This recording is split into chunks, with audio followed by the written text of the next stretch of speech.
आर्हत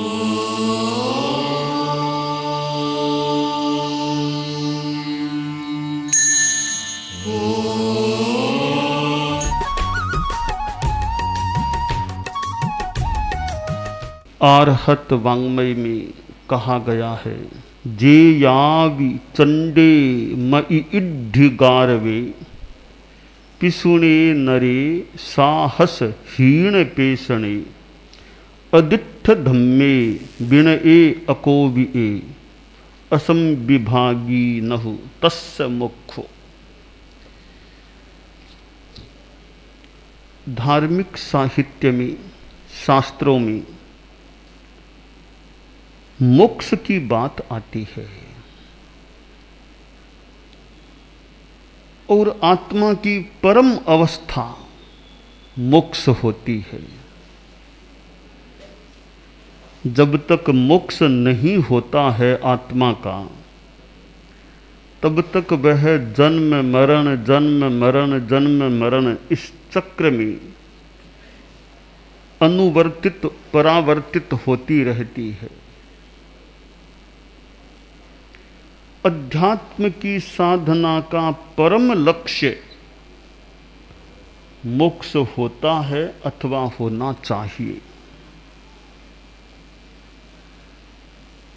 मोक्ष की प्राप्ति में साधना का बड़ा महत्व है।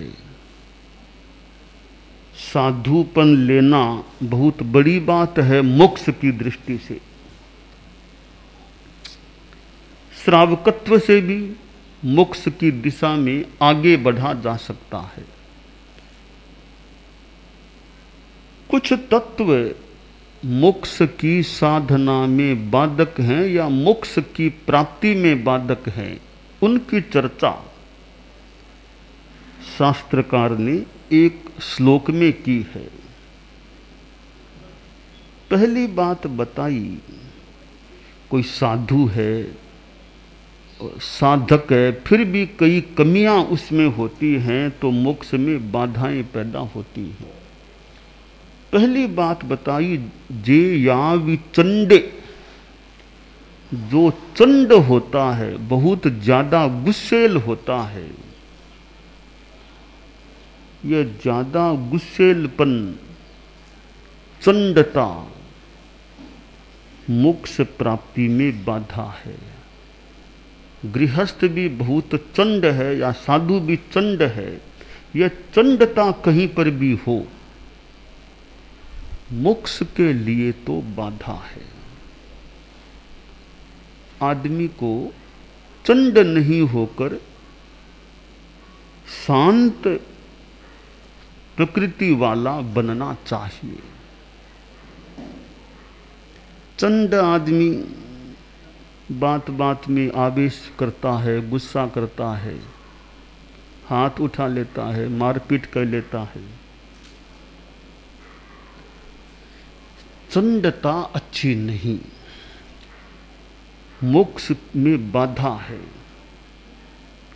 एक गुरु और चेला दो थे। गुरु चंड प्रकृति का था, गुस्सा आवेश आ जाता, मन के प्रतिकूल कुछ होता और गुस्सा आ जाता। चेला भी एक पास में था। चेला ऐसे भद्र था, अच्छा भी था, पर जिसको वो आवेश की आदत, तो वो कोई भी थोड़ा निमित्त मिलेर आवेश आ सकता है। एक दिन गुरु और चेला दोनों कोई बाहर गए, जैसे शौच के लिए बाहर चले जाते हैं। तो कोई वर्षा का मौसम था और वो मेंढकियां, मेंढक बहुत छोटे छोटे मेंढक हो गए थे वर्षा के कारण से, बहुत छोटे छोटे मेंढक हो गए थे। तो वो गुरुजी ऐसे चल रहे थे, शिष्य थोड़ा पीछे, चेला पीछे पीछे चल रहा था। चेले को लगा कि कोई एक मेंढकी गुरुजी के पांव के नीचे आ गई और वह मर गई है। सोचा गुरुजी को पाप लग गया, हिंसा हो गई। जीव मर गया। तो खैर हो गई ऐसा, गुरु जी को बता दूं ताकि वे प्रायश्चित ले ले और शुद्ध हो जाए।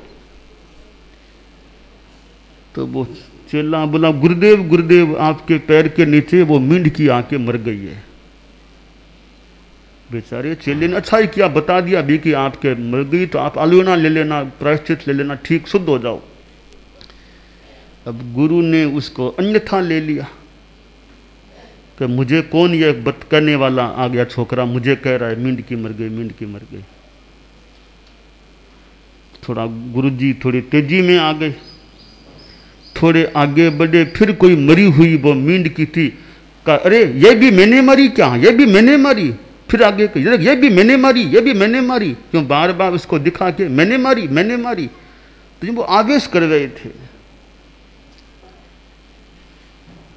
बात को स्वीकार नहीं किया गुरु ने कि मेरे से कोई हिंसा हुई है, मैं आलोचना ले लूं। शिष्य ने सोचा मैंने ठीक नहीं किया, रास्ते में नहीं बोलना चाहिए था, आगे ठिकाने में स्थान पर जाकर कहना चाहिए।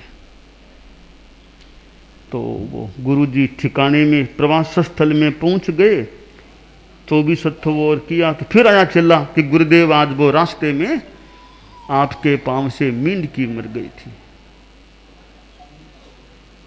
तो फिर गुरु ने थोड़ा अनमना के क्या ठीक है, हो गया ठीक है।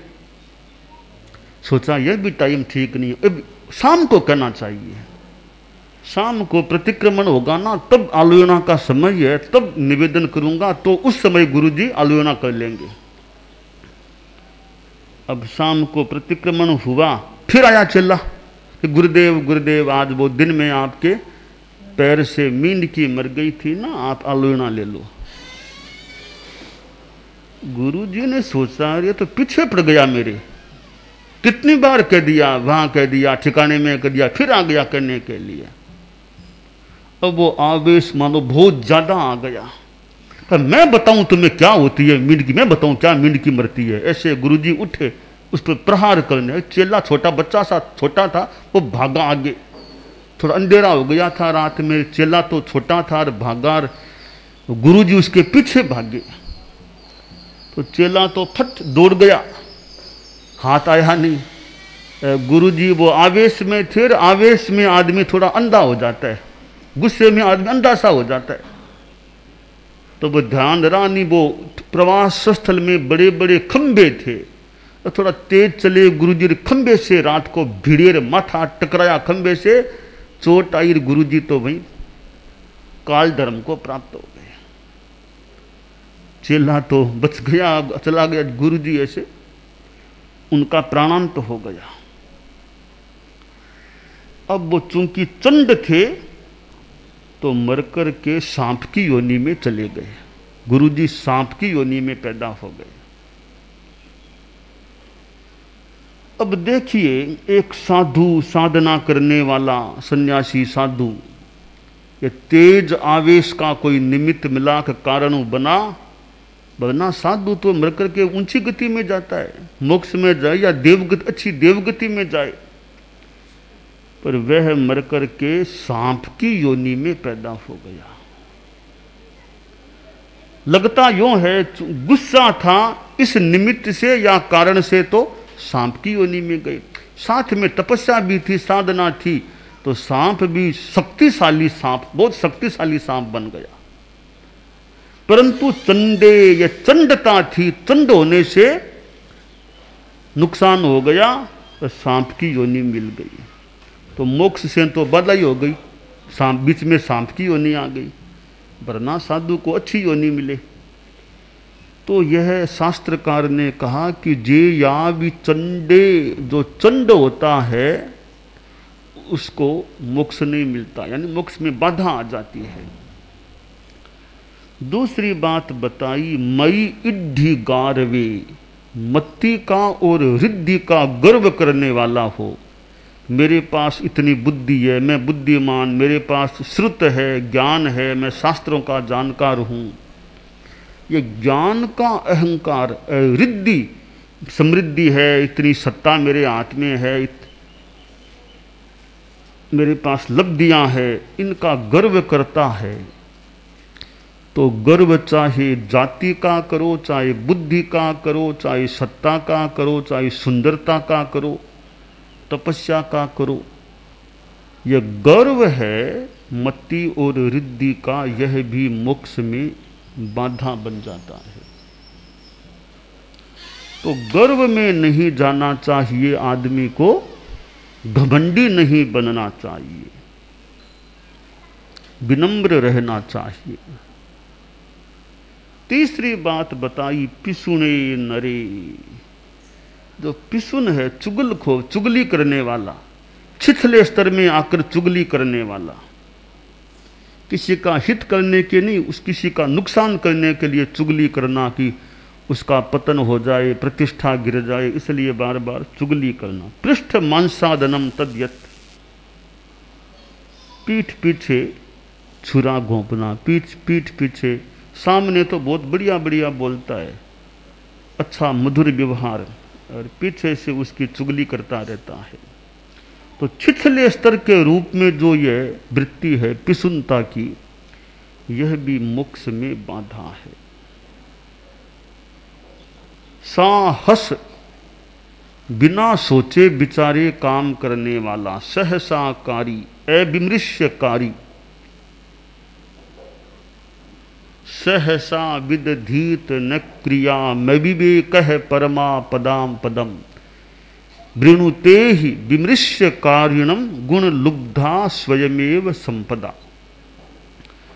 आदमी को सहसा बिना सोचे विचारे काम नहीं करना चाहिए। अविवेक परम आपत्तियों का, आपदाओं का स्थान है। जो विमर्श पूर्वक काम करने वाला होता है, ध्यान देकर शांत भाव से सोचकर काम करने वाला होता है, गुणों से आकृष्ट होकर संपदाएं खुद उस आदमी के मानो पास आ जाती, उसका वर्ण करती है संपदा, जो विमर्श पूर्वक काम करने वाला होता है।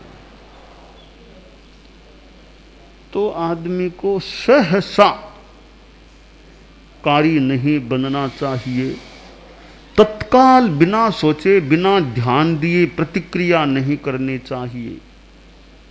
समय है तो थोड़ी प्रतीक्षा करके सावल अच्छी तरह जानकर क्या बात है, फिर तो मान लो प्रतिक्रिया करे तो कर ले। बिना सोचे तत्काल प्रतिक्रिया टिप्पणी से सामान्यतया आदमी को बचना चाहिए। हमें पूरी बात का पता ही नहीं तो क्या अच्छा है कि बुरा हम क्यों बोले, है सो है, बिना पूरी जानकारी किए क्यों टिप्पणी करें किसी पर। तो सहसा काम नहीं करना चाहिए, सहसा करने वाला मोक्ष में बाधा पैदा करता है।